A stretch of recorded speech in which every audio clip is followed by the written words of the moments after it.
sore hari ini sekaligus kita memperingati satu peristiwa agung, peristiwa mulia, yaitu Isra wal Mi'raj, perjalanan yang luar biasa, perjalanan hikmah dari Nabi kita Muhammad SAW, yang nanti kita bisa ambil hikmahnya, kita bisa ambil pelajarannya, dan yang tidak kalah pentingnya bisa kita terapkan dalam kehidupan kita. Ya. Baik, sebelum dimulai sebagaimana biasa kita membuat aturan main. Mohon yang mau HP bisa di silent, diketarkan HP-nya. Kemudian yuk kita membuka pintu pikiran kita. Otak kita seperti gelas akan bisa diisi kalau tutupnya dibuka. Begitu juga dengan otak kita akan bisa diisi kalau kita membukanya. Yang menutup adalah sombongan intelektual, ya. Baik, ibu-ibu yang berbahagia rahmati Allah Subhanahu wa taala, saya akan mulai dengan sebuah pernyataan bahwasanya setiap peristiwa, ya, jadi setiap peristiwa yang terjadi itu pasti ada yang melatar belakangi, ada yang menyebabkan kenapa peristiwa itu terjadi. Kemudian yang kedua, ada tujuannya, ada maksud.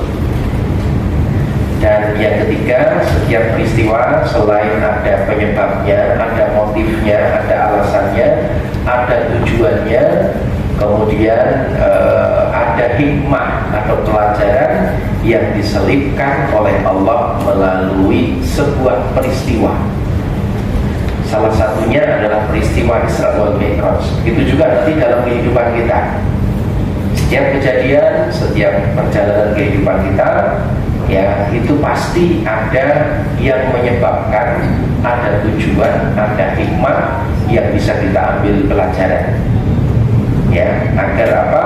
Bisa jadi peristiwa itu adalah cobaan dari Allah, karena Allah mau menaikkan derajat kita, mau menaikkan kelas kita, ya. Atau yang kedua, karena memang Allah ingin memberikan pelajaran kepada kita, karena kita sedang keluar dari jalur, Allah kasih permasalahan, kasih sesuatu agar kita ini kembali ke jalan yang benar, di rel yang benar. Begitu juga peristiwa Isra wal Mi'raj, kenapa ini terjadi, juga ada latar belakangnya, ada yang menyebabkannya. Nah, sebelum kita masuk, Bapak Ibu yang rahmati Allah Subhanahu wa taala, kita mulai terlebih dahulu. Saya yakin kisah ini sudah tidak asing, tapi tidak apa-apa untuk menjadi pelajaran kepada kita semuanya. Dan yang tidak kalah pentingnya, kita akan ambil dengan sudut pandang yang beda. Ini kemarin oleh-oleh dari pengajian bulanan kemarin yang disampaikan oleh guru kita, kemudian saya coba untuk mengkonversi dengan pemahaman, dan itu sangat match dengan kehidupan kita sekarang, gitu ya. Jadi sebelum peristiwa Isra wal Mi'raj itu ada sebuah perjalanan, ada yang menyebabkan. Kenapa sih kok Nabi Muhammad ini diperjalankan oleh Allah Subhanahu wa taala? Yang di situ Allah ingin menunjukkan tentang kuasaannya, ingin menunjukkan tentang kehebatan dari Allah Subhanahu wa taala. Jadi disebabkan oleh apa? Peristiwa Isra wal Mi'raj ini terjadi di tahun 10 kenabian, ya. Bukan hijrah, ya, tapi 10 kenabian. Karena hijrahnya Rasulullah itu, jadi Rasulullah dakwah itu di kota Mekah 13 tahun, di Madinah itu 10 tahun. Nah, peristiwa hijrah itu ketika 13 tahun, ya, kenabian, kemudian dia pindah ke Madinah. Nah, saat itulah muncul tanggal 1 Hijriah itu dari situ. Maka ini sebelum Masehi atau sebelum Hijriah. Di tanggal 10 di kenabian ini, di tahun ke-10 kenabian, Nabi Muhammad mendapatkan hikmah, mendapatkan pelajaran, dan inilah yang menyebabkan, ya, yang para ulama mendeteksi inilah sebabnya. Salah satu sebabnya adalah apa? Di tahun itu disebut sebagai Amul Husni, tahun kesedihan.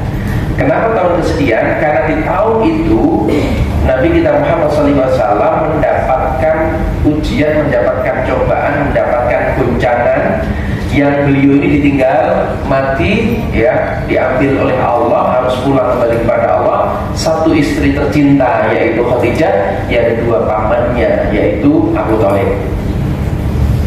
Ini, ya. Jadi saat itu Rasul ditinggal mati yang pertama oleh istrinya Khadijah.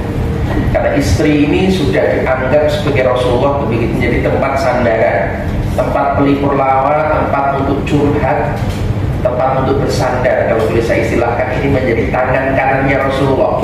Karena Khadijah ketika menikah dengan Rasulullah, seluruh hartanya, ya, karena Khadijah itu sebelumnya dikenal sebagai sultan, orang yang kaya, saudagar kaya, tapi ketika sudah menikah hartanya diberikan seluruhnya kepada Rasulullah, dan salah satunya untuk perjuangan membela membangun agama Allah. Dan Khadijah ini luar biasa dan bisa menjadikan pelajaran untuk kita, terutama ibu-ibu. Jadi kalau jenengan pengen menjadi wanita yang solihah, wanita yang dicintai oleh Allah, yang dicintai oleh Rasulullah, tirulah akhlaknya Khadijah. Jadi Khadijah ini tidak cuma sekedar istri, tapi dia bisa menenangkan hati suaminya. Yang pertama kita belajar, Khadijah itu kalau bicara dengan suaminya, nada suaranya itu tidak pernah lebih tinggi dari suami. Nada suaranya tidak pernah lebih tinggi dari suaminya. Ini kira-kira Khadijah zaman orang itu lain. Kalau jenengan ngomong dengan suami, ini nada suaranya lebih tinggi, podo atau di bawahnya?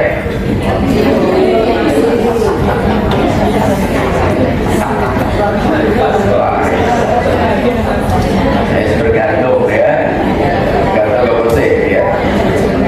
Saya mengendalikan diri dia. Nah, Khadijah seperti itu ya.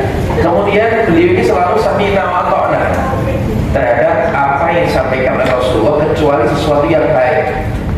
Sami'na wa ata'na. Suatu ketika Rasulullah turun ayat yang pertama surat Al-Alaq ya di Gua Hira. Jadi Rasulullah itu di Gua Hira itu bisa 3 hari ya, kalau istilah sekarang itu riyadhah khalwat, bisa 3 hari 3 malam di situ nggak pulang, bisa jadi 10 hari 10 malam nggak pulang di merenung ya.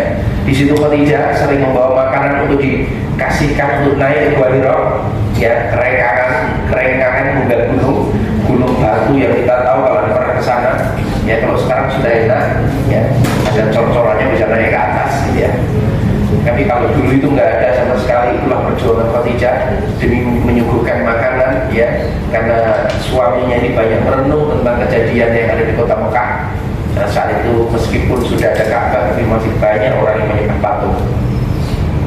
Maka turun ayat pertama, Rasulullah melihat langsung wujud malaikat Jibril, dan Rasul ketakutan. Baru pertama ditunjukkan, beliau datang dengan wujud aslinya, beliau disekap oleh malaikat Jibril, kemudian diminta oleh malaikat Jibril, Iqra ya Muhammad, baca ya Muhammad, bacalah ya Muhammad. Nabi Muhammad mengatakan, ma'ana biqori, aku nggak bisa baca. Iqra ya Muhammad, aku ma'ana biqori, aku nggak bisa membaca. Maka saat itulah turun surat Al-Alaq ya. Dan setelah itu Rasul pulang dalam keadaan ketakutan. Pulang dari Gua Hira dia itu ketakutan karena apa? Karena itu turun wahyu yang pertama, diangkat menjadi seorang nabi, ketemu malaikat Jibril. Wah, waktu ini bola-bola. Pulang ke rumah itu katisen, ketakutan. Kalau sekarang itu ya,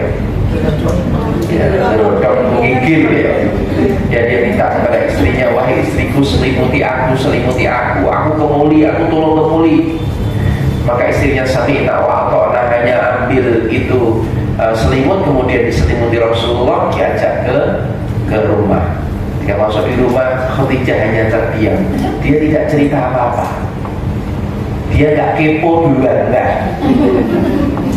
Tapi kalau Khadijah zaman no, bujune tolong ngira balik. WA-ne centang siji, ditelepon ora nyambung. Mulai awake meriang. Kira-kira nada suaranya dengan itu di bawah suami atau di atas suami?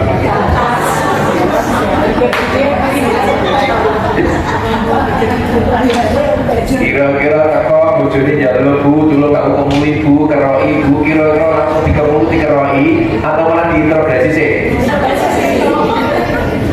Bisa ora dintai, saiki teko ngendi? Wis ora ono krok-krokan.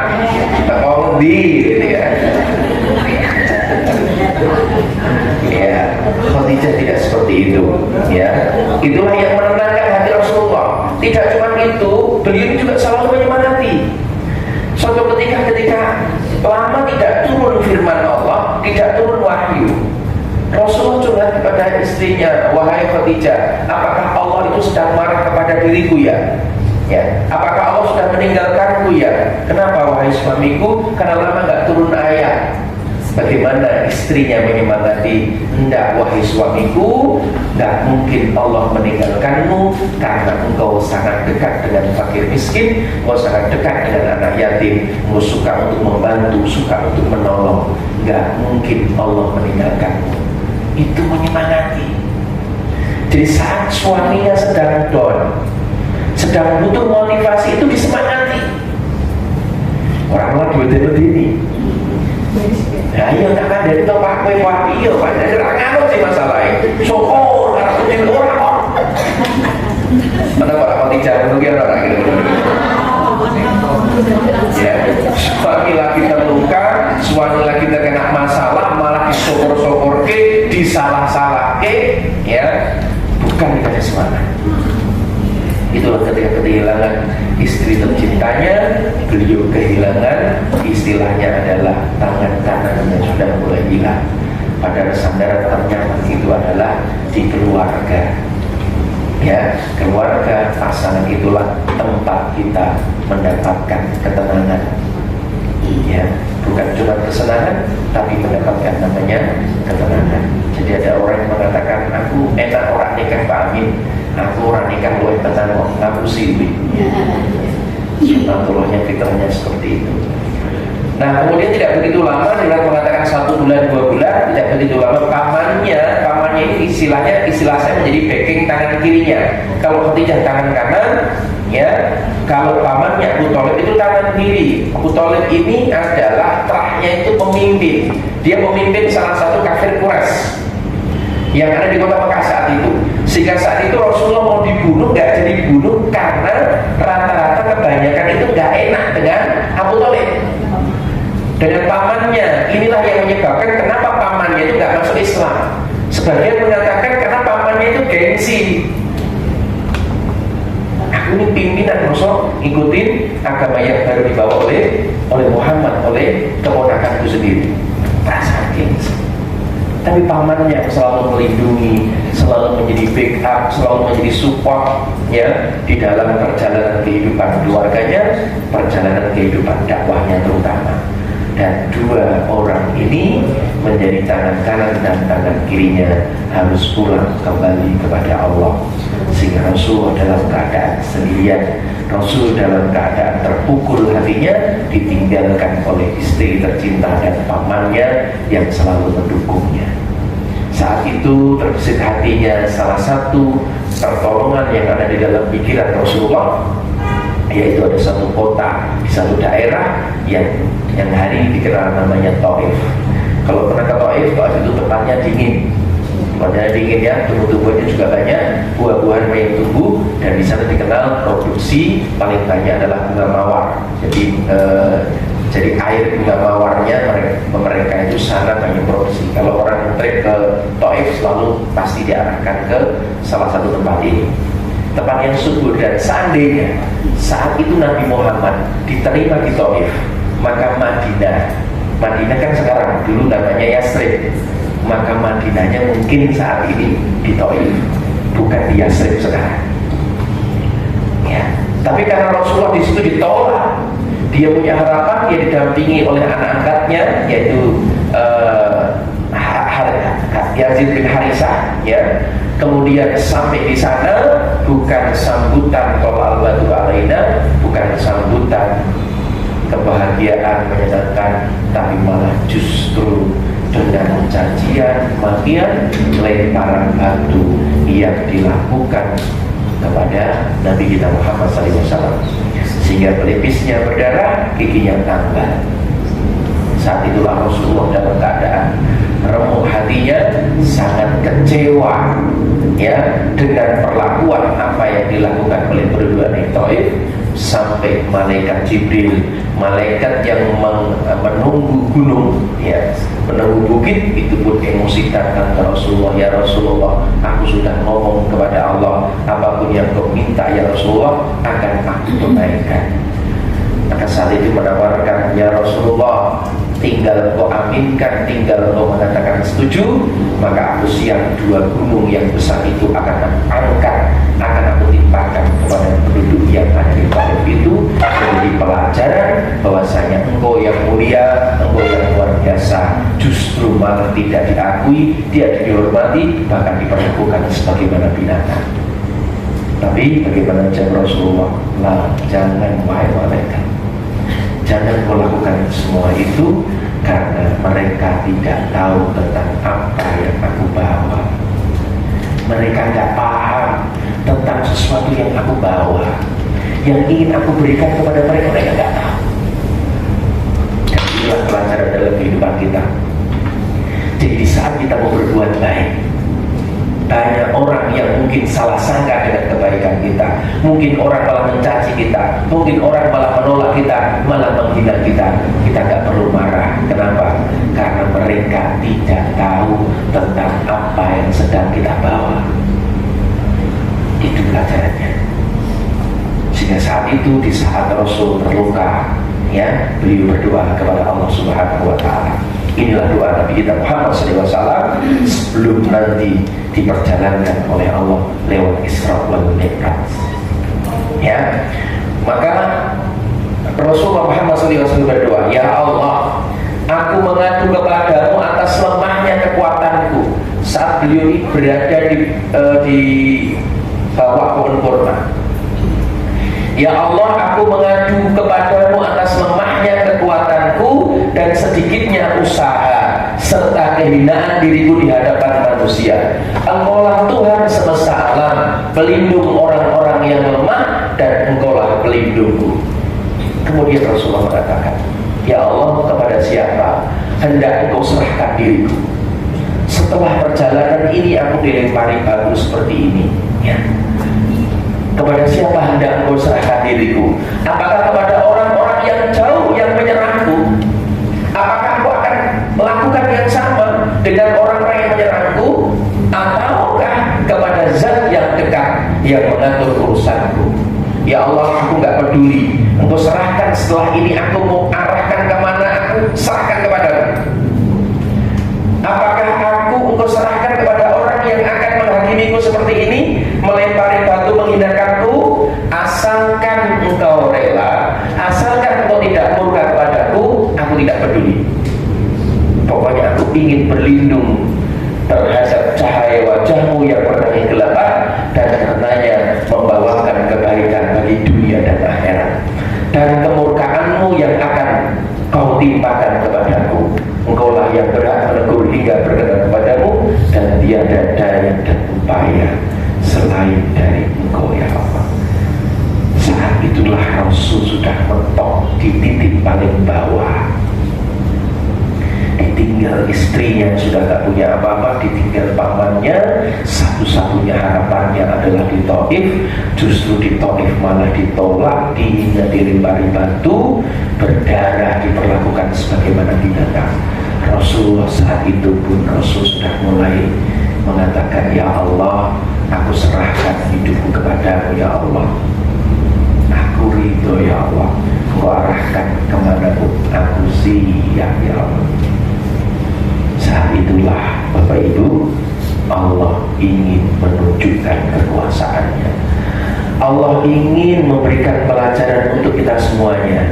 Sengaja backingan sandarannya Nabi Muhammad, istrinya diambil, backingannya pamannya diambil, harapannya backingannya di Taif pun diambil, sehingga Rasulullah Muhammad SAW hanya bersandar paling utama adalah kepada Allah. Ini jadi bisa jadi sebelum Allah ingin naikkan derajat kita, maka Allah akan mungkin perlakuan yang sama sebagaimana para kekasihnya yang lain. Inilah pelajaran hikmah yang bisa kita ambil. Kemudian turunlah ayat surat Al-Isra ayat 1-3. A'udzubillahi minasyaitonir rajim. Bismillahirrahmanirrahim. Yuk kita baca bareng-bareng. Kelihatan ya? Kelihatan kita bareng-bareng ya. Nah, nanti kita ambil hikmahnya ya. Insyaallah hikmah ini tidak dengan yang kita dengar sama ini, kita ambil dari berbeda. Yuk bareng-bareng. A'udzu billahi minasy syaithanir rajim.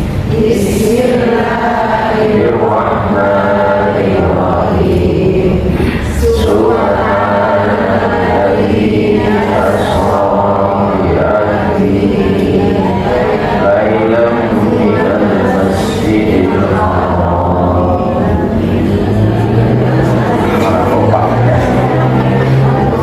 Ulangi lagi ya. Ini orang kuat mantik dari mana?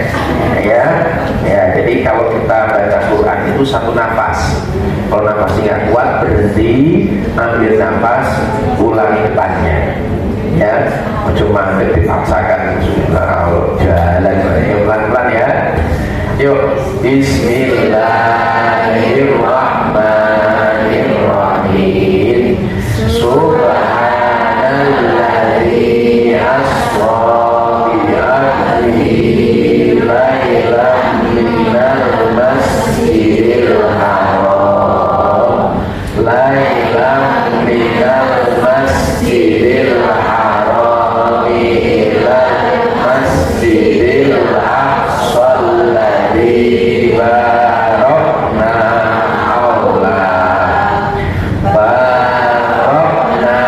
haulah linuriyahu min ayatina innahu huwas sami'ul basir. Wa ataina Musal kitaba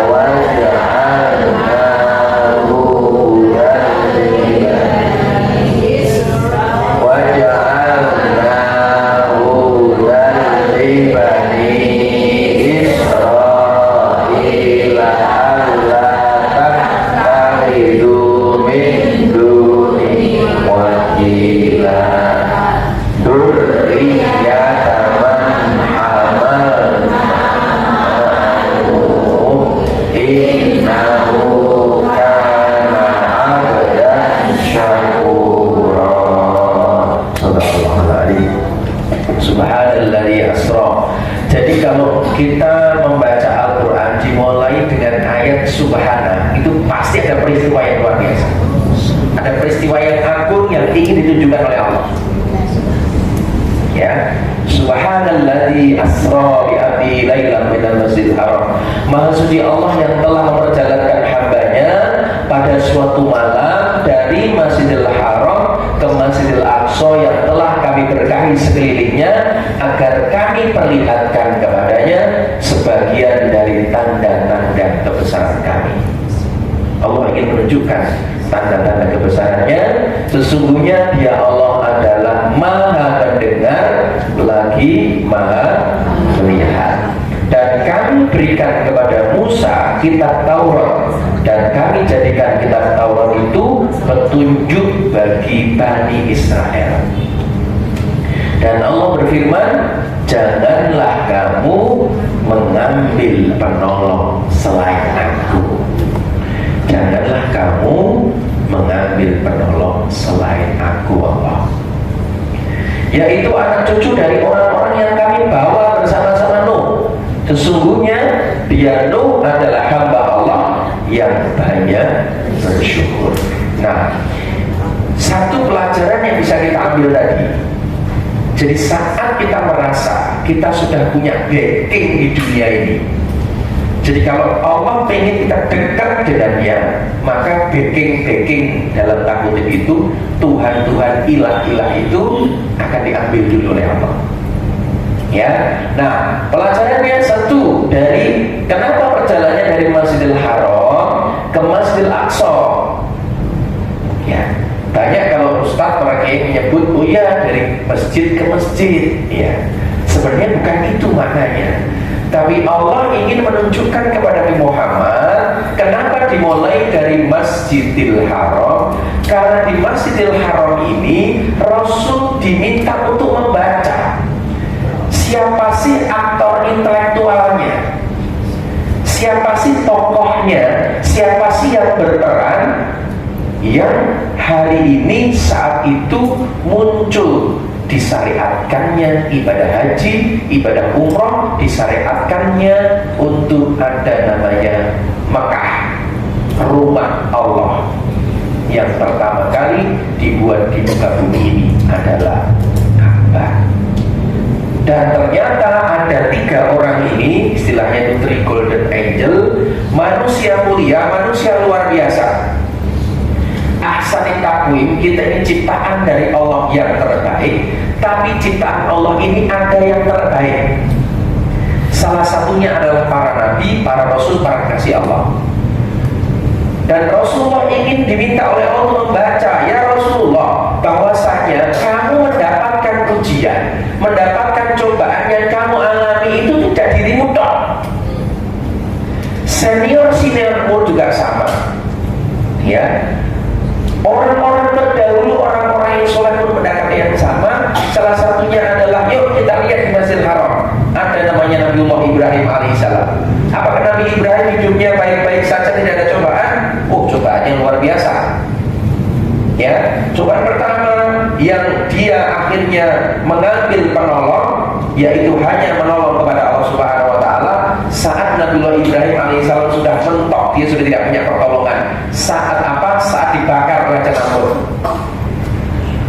Saat Nabi Ibrahim berada di dalam api yang sudah mulai menyala-nyala, sudah diikat tubuhnya, dan api sudah mulai menyala. Saat itu malaikat Jibril datang menempatkan sayapnya, mengatakan, wahai Ibrahim, ikutilah aku, naiklah ke sayapmu. Dia mengatakan, aku gak mau. Ya, biarkan nanti Allah, terserah Allah. Ya, aku hanya ingin minta pertolongan kepada Allah.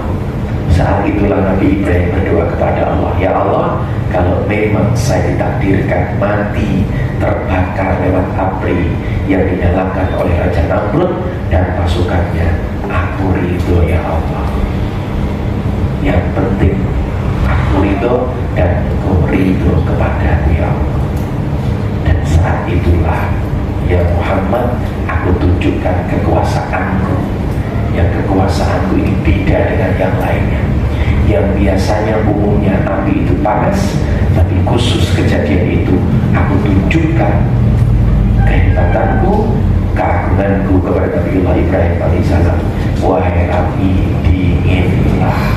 Sehingga saat itu Nabi Ibrahim tidak merasa panas sedikit pun. Itulah kekuasaan Allah. Ya, itulah kekuasaan Allah. Tidak cuma itu, saya berikan ujian kepada istrinya saat ditinggal sendirian di Makkah, di Makkah saat itu, di tempat gersang, di tempat panas. Beliau petunjuk dari Allah justru untuk meninggalkan istrinya dengan anaknya Ismail yang masih bayi, yang masih kecil saat itu, tidak punya makanan, air susu sudah mulai mengering, tidak keluar airnya. Saat itu Ibunda Khadijah, dia berlari-lari untuk mencari air.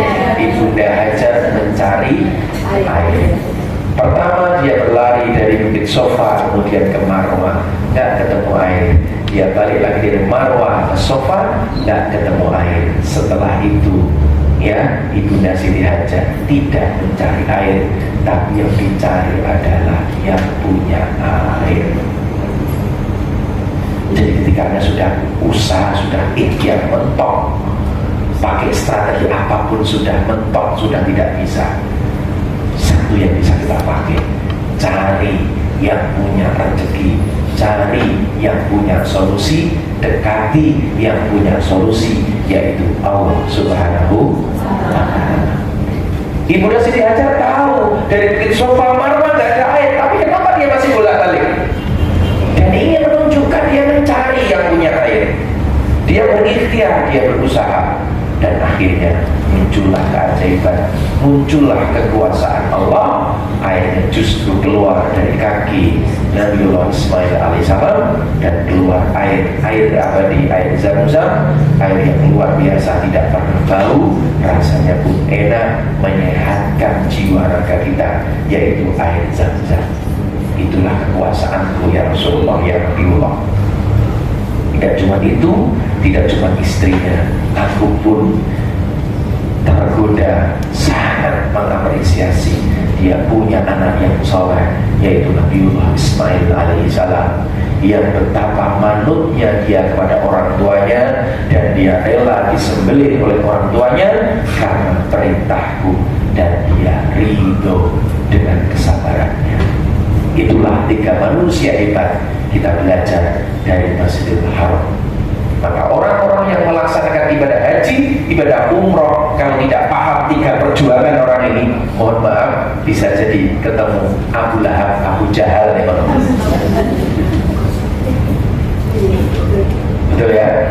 Nah, ketemu di sana, malah bisa jadi di sana ketemu dengan Qarun, karena ke sana pengen kaya. Ketemu nih Qarun, ke sana pengen kekuasaan, nah, ketemu nih Fir'aun. Gitu ya? Ya kan? Gila jabatan ketemunya Fir'aun, gila harta ketemunya Qarun, ketemunya Salabah. Gitu ya? Nah, dibaca itu. Ini loh, aku tunjukkan tanda-tanda kekuasaanku melalui 3 manusia mulia ini. Yang hari ini seluruh umat manusia di dunia, umat Islam yang mampu diwajibkan untuk datang ke sana. Untuk apa? Untuk napak tilas, mencari itu loh perjuangannya. Para kekasihku, orang yang mulia itu kayak gitu. Untuk mendekat kepadaku melalui tawaf kepasrahan, sa'i ikhtiar maksimalnya, dan juga berkorban dengan kesabaran yang luar biasa. Oh, ini Bu pelajarannya. Kemudian tidak cuma itu di Masjidil Haram. Kemudian kenapa masuk di Masjidil Aqsa di Palestina? Karena di situ muncul ayat yang kedua yang ketiga tadi. Ayat yang kedua, ayat pertama bicara tentang Mekah dan Masjidil Haram, Palestina, Israel.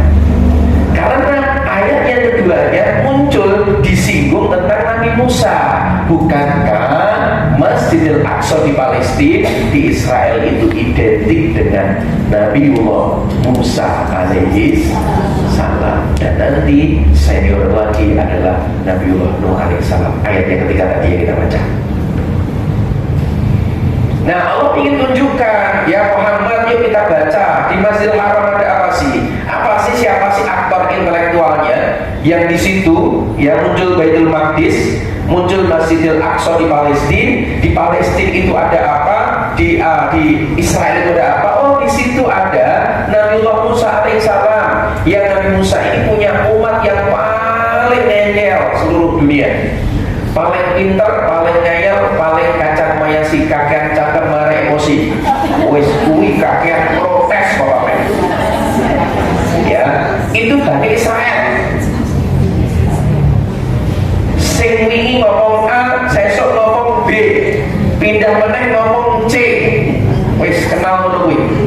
Dan siapa yang mengatasi Bani Israel itu? Nabi Musa.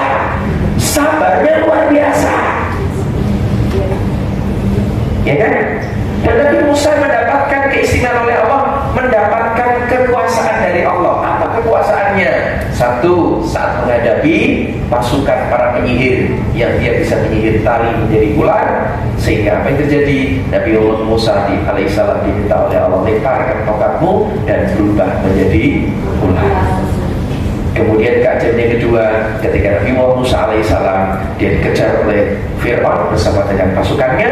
Saat itu dikejar sudah mulai lari, maka umatnya Nabi Musa, dia mengatakan, bertanya kepada Musa, wahai Musa, tolong tanya kepada Tuhanmu, kita ini mau lari kemana? Petunjuk Tuhanmu, kita harus lari kemana? Kemudian Nabi Musa alaihissalam dialog langsung kepada Allah, muncul petunjuknya, wahai Musa, ajaklah dirimu, keluargamu, dan juga pasukan umatmu, larilah ke Laut Merah, larilah ke pantai. Disampaikan kepada umat Bani Israel, wahai umatku, wahai pengikutku, petunjuk dari Tuhanku, kita diminta untuk lari ke laut, lari ke pantai. Ngeyel kabeh Bapak. Separuh dari umat Nabi Musa, dia tidak mau mengikuti Musa, alias murtad, balik lagi dia protes, Musa, ki karepmu Biasane ekstrimnya saya tak sopan. Iki janjane Tuhan mungkin beda ora ya ngono kae. Parah. Lah kok minta kita kok lari ke laut? Ini kan sama juga dengan bunuh diri. Laut itu tidak ada tempat untuk berlindung, orang ada tempat untuk umpat. Lah kok awake dhewe kok diminta untuk lari ke laut? Saya tidak tahu ini pesan dari Tuhan dan saya sami nama Tuhan. Nabi Musa itu tidak ngeyel pada menjadi Allah. Ya Allah, kenapa lari ke laut? Nabi Musa tidak bertanya. Ya, itulah kenapa dalam hidup kita ini, Bapak Ibu, ya, oleh Allah ciptakan kita itu menariknya. Kita tidak semua kita tahu. Ada namanya ghaib yang tidak terlihat. Itu menjadi surprise untuk diri kita. Dan Musa saat itu juga nggak tahu rahasianya. Dia hanya sami'na wa ata'na. Dia nggak tahu kalau nanti laut terbelah. Nggak tahu. Kalau tahu Musa pede wae.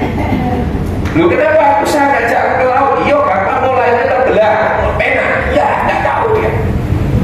Maka di saat perjalanan kehidupan kita, itu kan kita tuh nggak tahu Bapak Ibu. Kita mau diarahkan ke Allah kemana nggak tahu. Betul nggak? Bahkan kita mendapatkan sesuatu yang tidak kita inginkan, ya. Tapi Allah memilih yang terbaik. Mohon maaf, jawab dengan jujur. Suami panjenengan itu idola jenengan saat dulu atau terpaksa? Kalau guyu tolong dijawab. Pasangan hidup Anda, suami Anda itu adalah idola Anda yang jenengan bayang-bayang yang jenengan tergila-gila, terpesona, jatuh cinta. Apa malah orang?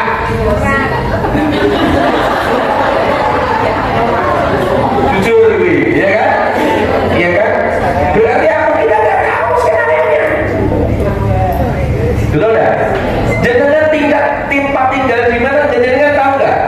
Nggak tahu. Kenapa jenengan di Walter, saya di Kalian? Kenapa kita tinggal di Indonesia? Kenapa kita tidak di Cina, tidak di Amerika? Kita nggak tahu skenarionya Allah. Belum? Dan kadang kita kalau diminta oleh Allah jadi orang usah kaget tak kok. Lakukan saja. Halo. Baik. Gitu ya. Manut dia. Karena separuh umatnya balik kanan ragel melu Nabi Musa hanya separuh. Disitulah Allah tunjukkan kekuasaannya. Wahai Musa, apa yang kamu pegang? Tongkat ya Allah, lemparkan tongkatmu ke laut. Musa gak tanya, loh kenapa disuruh lempar ya Allah? Ini lumayan ini kamu ini tongkat kita lempar ke kena Fir'aun itu lumayan, itu kalau sirain Rasul itu lumayan ya. Aku mati aku, kenapa aku lemparkan? Gak bertanya, sami'na wa ata'na. Dan memang kadang-kadang kalau kita diminta oleh Allah untuk lakukan sesuatu, diminta untuk bersedekah, diminta untuk berinfak, kalau kita eman-eman, Allah akan dipaksa untuk kita keluar. Dipaksa karena Gusti Allah. Karena apa? Saat modal kita tidak yakin Bapak ini. Ini ya, maka muncul keajaiban, laut bisa menjadi terbelah. Dan hanya satu kali itu tempat Musa dikeprok yang meneng horizon. Ya, hanya itulah kekuasaan Allah. Tidak cuma itu, Rasulullah tidak membaca Nabiullah Nuh alaihissalam yang di luar nalar Nabi Nuh diperintahkan oleh Allah, ya hai Nuh, karena kamu sudah angkat tangan dengan kaummu, kamu sudah berdakwah lama hampir 800-900 tahun, tapi kaum hanya sedikit yang ikutimu, dan kamu sudah angkat tangan, sudah tidak sanggup. Ya wis Nuh, aku perintahkan kepadamu, buatlah kapal di atas bukit, di atas gunung. Sami'na wa ata'na. Nabi Nuh tidak pernah bertanya, kenapa ya Allah? Tidak. Ini ya, disuruh membuat kapal di atas gunung. Maka semua orang mengatakan stres, semua orang mengatakan gila. Kanan anaknya pun dikata-katain teman-temannya, bapakmu stres Kanan. Ojo diironi, mosok gawe kapal kok ning dhuwur gunung. Kadang di dalam perjalanan kehidupan kita orang yang berbuat baik Bapak Ibu, ya, tidak lepas dari omongan orang lain. Betul? Nyuwun sewu, ini kenyataan, kisah nyata, mungkin jadikan ngalami. Ya, kalau jadikan rutin, ya kan, rutin ngasih tiap bulan. Ada seorang duafa yang jadikan kasih terus, tiap bulan jadikan kasih, tiap bulan jadikan kasih, tiap bulan jadikan kasih. Mengko telung bulan ngeki, engko omongane elek kuwi. Oh, saiki wis bangkrut. Oh, saiki wis mesuk karo aku. Aku sak dikeki keneh. Ya kuwi wae. Ya, kasih terus menerus. Lagi jeda sakulan rokuman, wis mengok-mengok. Ya, ngomongnya wis elek, wis bangkrut, wis rakyat nek aku meneng, jadi kayak malah liane, sudon. Itulah di masyarakat yang kita hadapi, Bapak Ibu. Setuju? Sepakat ya? Itu. Bahkan Nabi Nuh alaihissalam, kapal yang dibuat naudzubillah dari dibuat untuk buang kotoran, dibuat untuk buang kotoran. Ya Allah, ya Allah. Tapi kesabarannya luar biasa, syukurnya luar biasa. Nabi Nuh alaihissalam dan Nabi Nuh saat itu diinformasikan oleh Allah, wahai Nuh, aku tunjukkan kekuasaanmu, undang orang-orang yang mau mengikutimu, yang mau bersama memasukkan ke dalam kapal. Sami nawatuana disuruh untuk masuk ke kapalnya.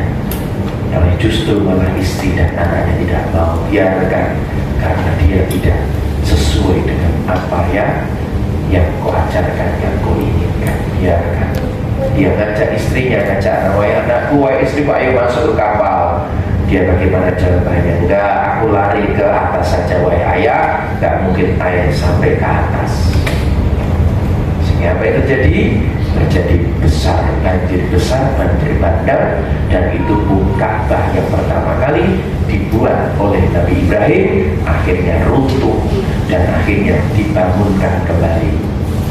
Sehingga nanti disyariatkan untuk ada namanya Hijri Ismail. Itulah tempat saat Ka'bah pernah hancur, roboh, setelah terkena airnya di zamannya Nabiullah Nuh alaihissalam, sehingga ditinggikan kembali. Halo, hai. Apa pelajarannya dari peristiwa ini? Sumber hikmah yang pertama yang bisa diambil, satu, jadikanlah Allah menjadi penolong utama dalam kehidupan kita. Barangkali jadikanlah Allah menjadi penolong utama dalam kehidupan kita, menjadi sandaran utama hanya kepada Allah. Bareng-bareng Bapak Ibu belajar lewat hikmah sendiri dari Isra wal Mi'raj ini. Dan Allah ingin tunjukkan kepada Nabi Muhammad, aku akan tunjukkan kekuasaanku yang Muhammad, sehingga nantinya perjalanan dakwahmu, sandaranmu hanya kepadaku, kata Allah. Itu satu pertama. Hikmah yang kedua, Bapak Ibu, Allah itu akan bersama. Allah akan bersama dengan orang-orang yang bertakwa dan orang-orang yang berbuat baik. Jadi bagaimana agar Allah bisa menjadi penolong kita? Jadi kita minta tolong kepada Allah, bersandar kepada Allah, jadikan Allah menjadi penolong utama kehidupan kita. Bagaimana caranya agar Allah berkenan menolong kita? Maka yang kedua, jadilah orang yang bertakwa dan jadilah orang-orang yang suka untuk berbuat baik. Karena orang yang bertakwa, orang yang berbuat baik, maka Allah akan bersamanya. Ya, maka itulah Allah berfirman, ini dasarnya di surat An-Nahl ayat 128. Innallaha ma'al ladzina taqaw wal ladzina hum muhsinun. Sesungguhnya Allah bersama orang-orang yang bertakwa dan bersama dengan orang-orang yang berbuat kebaikan. Jadi ini jenengan dari rumah mangkatnya nggak usah khawatir. ketika keluar dengan Bismillahirrahmanirrahim, Subhanalladzi sakhkhara lana hadza ma kunna lahu muqrinin wa inna ila rabbina lamunqalibun. Maka percayalah saat itu kita sedang dibersamai oleh Allah. Itu Bapak Ibu. Ini janjinya Allah, garansinya dari Allah. Ya. Nah, kalau takwa dan berbuat baik itu, kemarin Mursyid menjelaskan, itu seperti kita punya namanya kris atau QRIS ya. Ya, nih kalau zaman sekarang aku belajar makan dengan istri saya. Ya, istri saya itu kalau makan bareng-bareng, saya ingin bayar terutama di kafe, di restoran itu cuma tunjuk ini dong, jadi kan menurut ya. Nah, dan sebagai ciri khas juga, karena ini gampang. Nek ono wong mangan, nek restoran, kok sing bayar wong mangan, sing bayar lanange, ini berarti cek pacaran. Ya, tadi ya. Jadi ini makan bareng, ya laki-laki perempuan, muda-mudi, neng restoran dimanapun, kok sing bayar lanange berarti ijek pacaran. Ya, tapi nek sing bayar itu ya, itu berarti wis nikah. Ya, nah menteri keuangan mesti sing bayar. Betul lah? Betul. Aku tak titeni karo bojoku barang. Nek ana wong numpak motor, kok sampai lanang wedok boncengan, kok sampai ngerangkul, wedok banget kata lagi. Kau meneh jogging ngene meneh. Iki jelas di pacaran. Tapi nek numpak motor biasa wae, ya cekelan-cekelan biasa. Oh, iki wis bojone, ya kan? Kita ini ngono ya. Iki omongan ini ada sing ngomong apa berpikiran masa lalu. Oh ya bener Ustaz, aku jadi ngono ya Pak ya. Jadi ya. Nah, yang penting itu bukan QRIS-nya, itu punya namanya kode. Kita itu semuanya punya kode Bapak Ibu. Betul ya? Ada barcode-nya, sehingga malaikat nanti memilihnya juga kan gampang. Karena kita punya barcode. Tadi masuk surga juga ada barcode-nya, salah satunya wajahnya nampak air wudhunya itu bercahaya.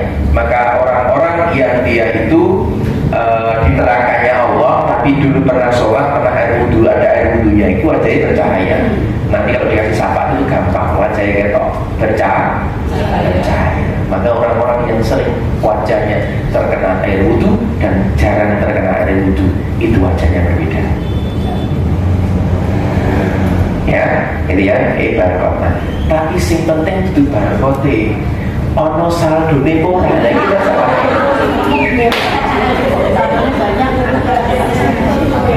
Lah ono saldone tonyak-tonyak ora iso. Sepakat ya?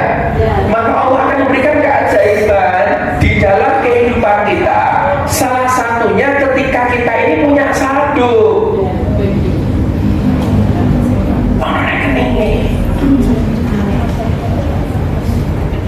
Tangkap ya? Paham ya? Itu rekeningnya apa? Takwa, amal soleh. Itu rekening. Sehingga apa? Suatu saat nanti bisa dicairkan oleh Allah. Tapi ini orang pernah nabung, ya, takwanya kurang, berbuat kebaikannya kurang, maka saldonya yo sithik.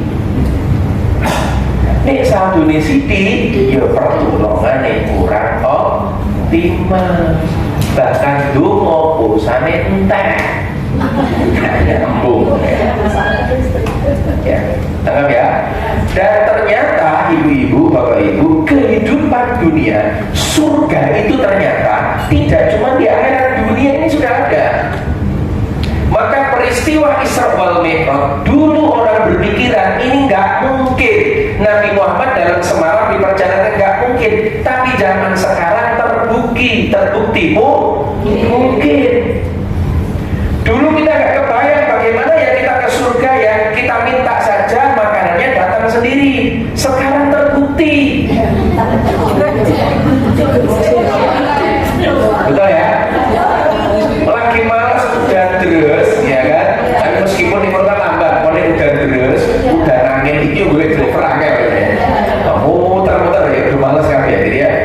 Tetapi gambaran itu sudah ada. Gambaran surga di akhirat itu di dunia apa sih? Ketenangan, kebahagiaan itu. Wah, itu luar biasa. Kemarin kita bahas, sebenarnya ini kan belum lali ya mulai. Oh, belum bahas di lali ya. Tentang kesenangan sama ketenangan.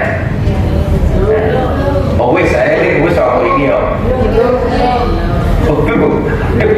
Oke, mohon maaf ya. Dalam hidup ini Bu, mohon maaf, jenengan itu yang dicari kesenangan apa ketenangan? Ketenangan apa kesenangan? Yang merasa yang dicari ketenangan, boleh angkat tangan. Tenang jenengan.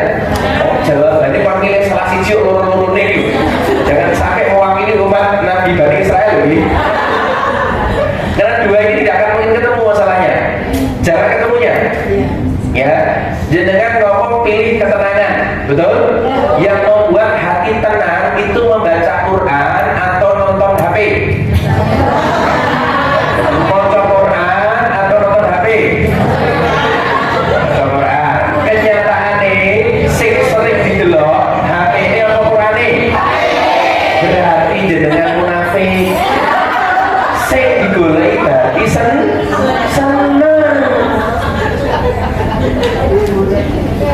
Tuh, mulai nambah toh, kayaknya hiburan Pak. Hiburan terus, ya kan? Hati-hati itu melenakan loh. Jadi kan buka 5 menit, itu rasanya sajam menit 12 loh dia. Hati-hati, kesenangan yang melenakan, itu melenakan itu. Ya kan? Oke, jangan datang ke kajian ini golek kesenangan apa ketenangan?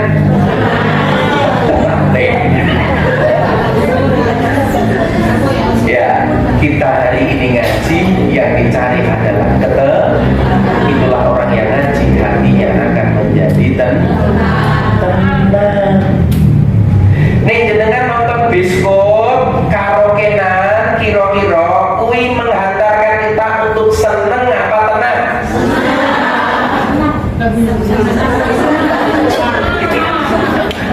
Kira-kira tenangnya berapa? Itu nih seneng tapi baru kui stres mikir utangnya nih.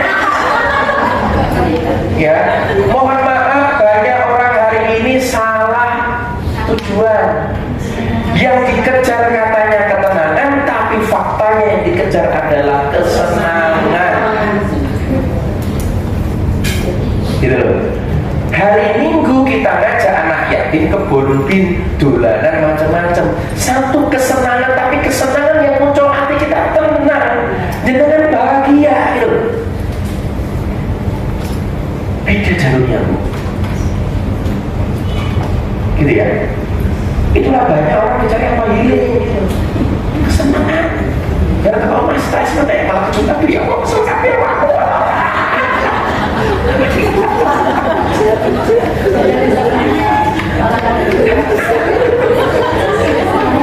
Guys, guys promosi enak-enak boleh ketenangan ngaji di Tanjung Buru ya kan.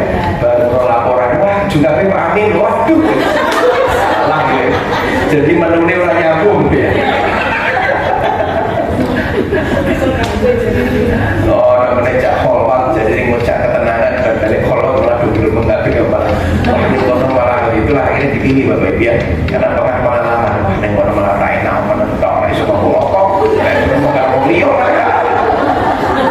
kenapa? Mohon maaf, kalau kita mencari ketenangan, kesenangannya akan hilang, kesenangannya akan protes. Betul ya? Betul ya? Saat dengan ngaji itu tenang, tapi kesenangannya protes. Cukup baik, TV-nya lagi HP, cukup baik, nonton ini baik, cukup baik. Maka tidak pernah ketemu Bu. Ketenangan dengan kesenangan. Halo. Hai. Yo, saya ini jujur. Kenyataan di lapangan. Jenengan sing jenengan kejar setiap hari dominan seneng apa tenang?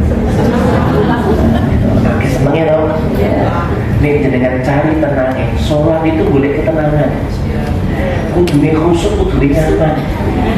Suwi mocone dinikmati dia karena boleh tapi sering banyak sholat malah ra tenang. Dan saya kira main lunga dulu ya, kita 5 menit tak sholat sih, 5 menit ya. Ya Allah, ada lagi bang ya? Pakai tekan lagi kita. Ya Allah, ya Allah. Mau boleh ketenangan gitu. Kalau ada ketenangan, maka Allah bidzikrillah tatma'innul qulub. Hanya mengingat Allah, hati kita menjadi tenang. Gitu ya. Dulu tadi 5 menit, 10 menit sudah udah wes. Kok cepet kan harus tahu loh. Ya Allah, astagfirullahaladzim.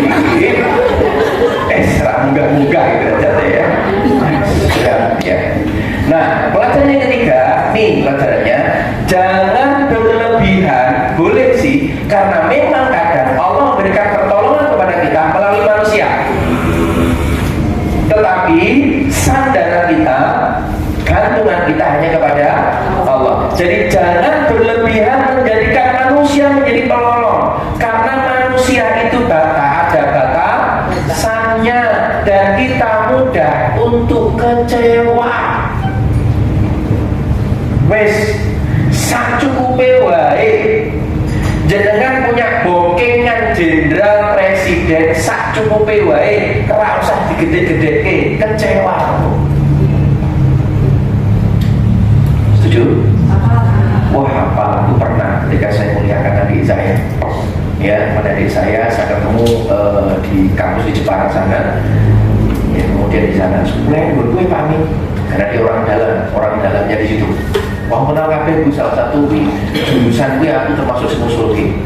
Pak yo dibantu mlebu gampang. Tenang wae, Bapak Ibu wis ora ono yang tak goleki beasiswa. Nyantai wae. Jeneng adikmu sapa? Oh, di foto kirim-kirim aku. Oh, siapa? Saya masuk semester itu serupiah pun rono. Aku tak foto is bola, balik tak foto. Bahkan KTA-ne tak foto. Apa yang saya katakan Bapak Ibu, sewajarnya boleh kita punya backingan manusia, boleh, tapi jangan berlebihan. Setuju? Sepakat ya? Orang dalam itu dukungan boleh karena itu fasilitas. Ya, boleh kita lakukan, tapi jangan berlebihan. Ya, ki podo anakku minta pondok kene pesantren. Iki ning ngono bisa ngomong tenang ta, kok tak pakai jalur-jalur orang dalam. Aku ngomong iya, tapi dalam batinku ora, aku sadar aku si Allah wae. Wis kecewa sadar menungso sadarannya hanya kepada Allah. Sepakat? Jadi kalau jenengan datang ke tempat ini pengennya dimuliakan seperti raja, Bapak Ibu siap-siap jenengan kecewa. Ya, karena kita semua manusia. Bukankah Anda sering kecewa dengan suami, betul? Loh ya, jujur banget ya. Ya, boleh nanti ya. Ya wis, Anda utamanya hanya kepada Allah. Tiga ini, yuk sekarang saya minta tolong tangan kanan diangkat, taruh di pundak teman sebelah kanannya. Ditepuk pelan-pelan, ikuti kata-kata saya. Saudaraku, sahabatku, seperjuanganku, salah satu hikmah dan semangat dari Isra wal Mi'raj adalah yang pertama, jadikan Allah menjadi penolong utama dalam hidup kita. Yang kedua, Allah senantiasa bersama dengan orang-orang yang bertakwa dan orang-orang yang berbuat baik. Jadi kalau ingin ditolong oleh Allah, jadilah orang yang bertakwa dan terus berbuat baik. Yang ketiga, menjadikan manusia menjadi penolong sakwajare sacukupe jangan berlebihan karena makhluk itu ada keterbatasan ada kekurangan jadi mudah untuk kecewa. Lihat tangan kiri saatnya pembalasan rinci pelan-pelan ikuti kata-kata saya. Alhamdulillah, terima kasih, aku sudah diingatkan. Bismillahirrahmanirrahim, saya siap menjadikan Allah menjadi penolong utama dalam kehidupanku. Yang kedua, agar ditolong oleh Allah, jadilah pribadi yang bertakwa dan berbuat baik. Yang ketiga, hati-hati menjadikan manusia menjadi penolong karena sering mengecewakan. Janji nih nyautan saulan setahun kalau terbuka nih itulah manusia. Janji nih traktir mangan wis ganti tahun mangane lah teko itulah manusia. Ada batasannya, secukupnya saja ya. Alhamdulillah. Setuju? Sepakat? Pernah nggak jadinya diceritain koncone? Wah, aduh di gua nggak sore. Pernah? Nek kowe ngomong karo aku ngomong ora percaya. Percaya karena burung lah iya baru segini cerita keyakinan tapi rana bukti ini ya. Nah ini pelajaran yang kita diambil. Kemudian dalam aktivitas kita sholat, maka itulah kita jadikan sholat yang menjadi oleh-olehnya Nabi Muhammad. Kita jadikan sholat ini pakai spiritual dan pakai cinta, pakai value, pakai nilai, pakai standar, yaitu namanya cinta, bukan cuma ritual. Ini ya. Kenapa? Ini saya sampaikan tentang hierarki nilai. Ya. Yang pertama, ada orang itu beribadah, nilainya itu hanya satu karena terpaksa.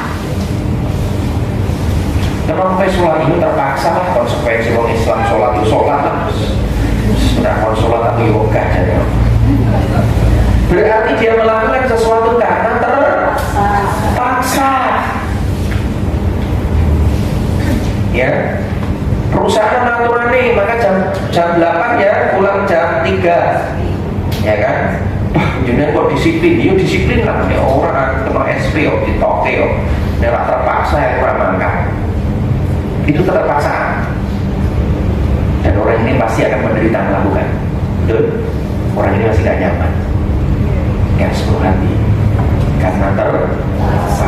Jadinya dia tolong mengeterkan nah gua untuk kita mencerna di mobil pertengahan sinang yang diarah yang putih tinggal dan terkena yo saya yo kok ngegrab mungkin manggil nang rambut tuh yo nyetir lebih mencucang cucu shorter terlibat nyaman gak ya? Yang menerima kira-kira nyaman gak? Itulah jangan sampai kita beramal karena terpaksa. Yang kedua, karena kewajiban. Ya sudah wajib ini kita lakukan itu semua kewajiban. Ini mau lakukan itu wajib kok. Orang kewajiban itu jadi perai.